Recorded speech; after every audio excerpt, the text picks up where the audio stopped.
On est en compagnie du seul et unique réalisateur Sébastien Pilote sur la production de La disparition des Lucioles. Sébastien, merci de répondre à nos questions. Ça va bien aujourd'hui? Ben oui, ça va vite, mais ça va bien. Oui, ben c'est ça. Vous avez des grosses journées de tournage. Là. Vous commencez en avant-midi, vous allez jusqu'au soir.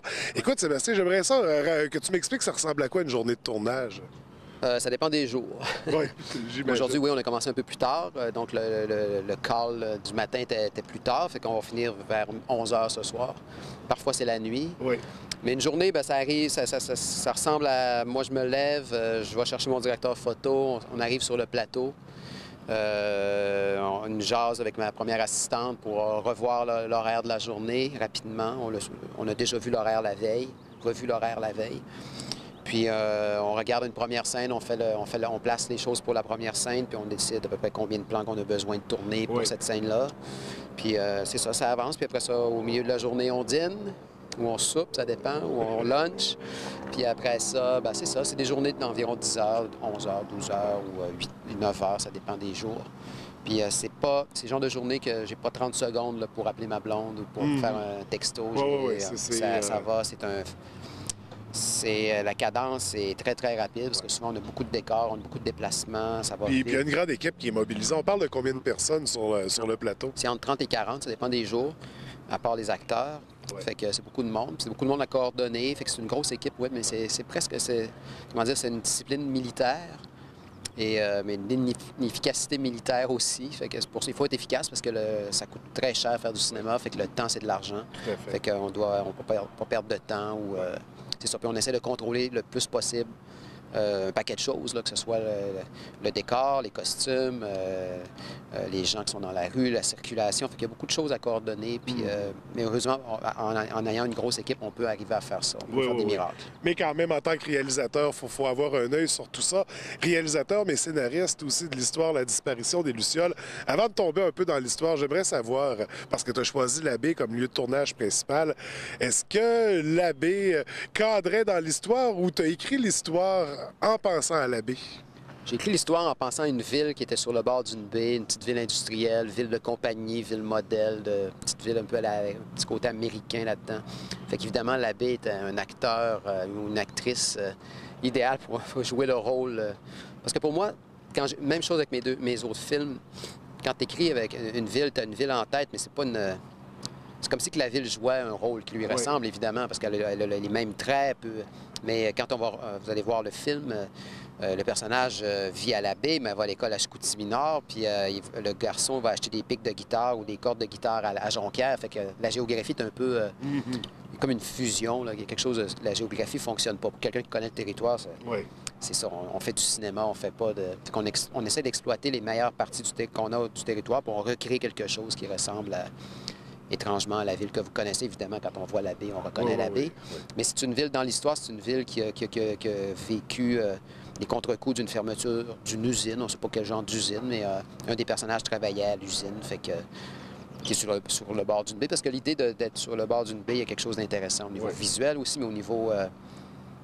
qu'est-ce que ça peut représenter, parce que la baie, c'est à la fois une ouverture sur le monde, c'est un lieu d'où on peut partir, mais c'est aussi un lieu où on peut s'arrêter de force, parce que c'est aussi un cul-de-sac. Fait que ça, c'est intéressant. Oui, tout à fait. On va parler un peu du scénario, de ton histoire, La disparition des Lucioles. Où est-ce qu'on s'en va avec ça? C'est l'histoire de Léonie, Léo, jouée par Karel Tremblay, qui,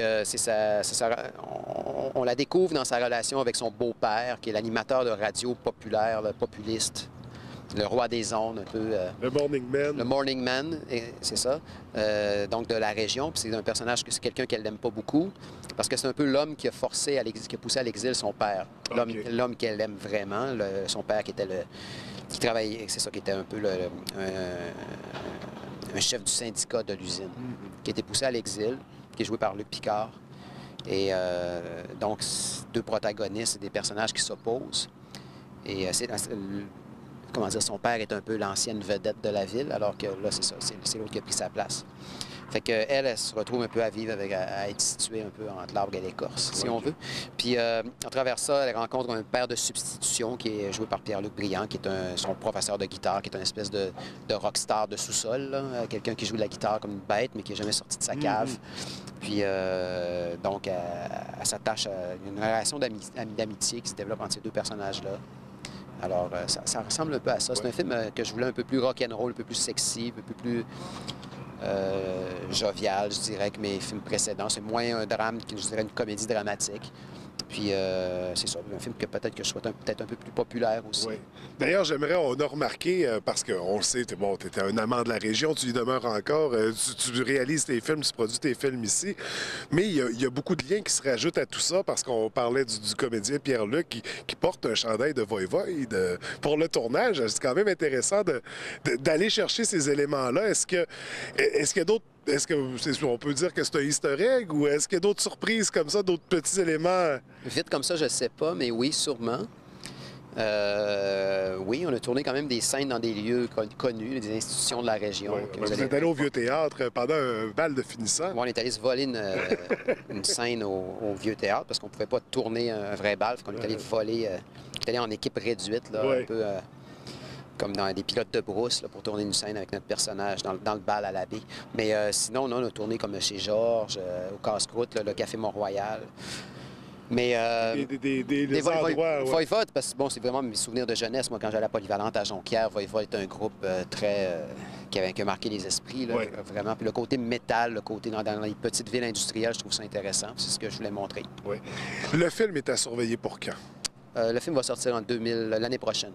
Le film, j'ai besoin quand même de toute l'année pour compléter le montage sonore, le mix, tout ça. Fait que ça va aller à la fin de l'année. Fait que le film va sortir. Un peu avant l'été 2018?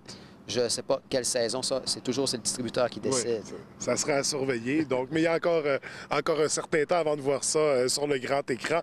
Sébastien, c'est quoi les prochains projets après la disparition des Lucioles? J'ai un projet d'adaptation, une nouvelle adaptation du roman Maria Chapdelaine de Louis Aymon, qui s'en vient là, avec, c'est ça, un film qui va être produit par Item 7, Pierre Évin, qui vient de produire Bon Cop, Bad Cop, qui a fait Crazy. Donc c'est un film qui demande plus ambitieux, qui demande des moyens quand même plus importants. Fait que c'est un film qu'on veut bien faire, fait qu'on prend le temps, mais c'est un film qui s'en vient, là.